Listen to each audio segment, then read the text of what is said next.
President Biden has said from the start of this crisis, if Putin chooses to invade, the cost to Russia will be immediate and profound, to its financial system, to its economy, to its technology base, and to its strategic position in the world. As the world has now witnessed, Putin has made his choice. He rejected diplomacy and chose war. And today, the president has announced our response. Because of Putin's choices, his flagrant violation of international law, and his utter disregard for the principles that underpin peace and security across the world, we will now ensure his decision is remembered as a strategic failure. Today, we impose an unprecedented package of financial sanctions and export restrictions in lockstep with our allies and partners that will isolate Russia from the global financial system, shut down its access to cutting-edge technology, and undercut Putin's strategic ambitions to diversify and modernize his economy. Let me walk you through a few specifics, and I'll be happy to take questions. On financial sanctions, I stood at this podium on Tuesday and said we would impose the most severe sanctions ever levied on Russia if Putin proceeded with the invasion. Today, we're following through.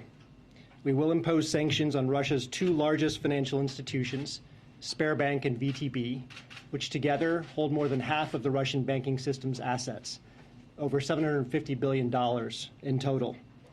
For VTB, we will freeze all of its assets touching the U.S. financial system and prohibit U.S. persons from doing any business with the bank. For Sberbank, we will sever its access to the U.S. financial system. We'll also freeze the assets of and prohibit any business dealings with 3 additional Russian banks with combined assets of over $70 billion. We'll also restrict U.S. investors from providing debt or equity financing for 13 of the most critical Russian state-owned enterprises, which combined have estimated assets nearing $1.5 trillion. And finally, we'll also impose sanctions on the executives at these state-owned institutions, as well as additional Russian elites who are complicit in Putin's kleptocracy, and their family members. Those who've shared in the Kremlin's corrupt gains and stored their wealth in yachts and luxury condos and fancy cars will now share in the pain of these measures. In terms of the financial impact, as I said, these are the most impactful and significant sanctions the U.S. has ever taken.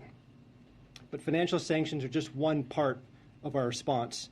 We're also unveiling today an expansive and unprecedented set of export restrictions developed in historically close coordination with the European Union, Australia, Japan, Canada, New Zealand, the United Kingdom, and Taiwan. These new measures include sweeping restrictions on Russian military end users to impair Putin's military capabilities, and will also deny exports across Russia to sensitive cutting-edge technology, primarily targeting Russia's defense, aerospace, and maritime sectors.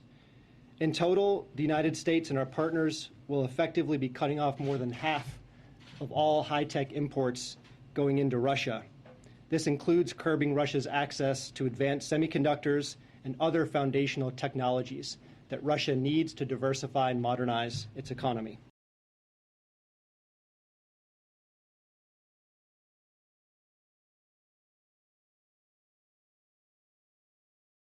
Thanks for watching Bloomberg Quick Take Now. Subscribe to our channel to see the biggest stories the moment they happen from around the world, and tune in to our 24/7 live stream for global news coverage, interviews, deep dives, shows, and documentaries on the stories you care about.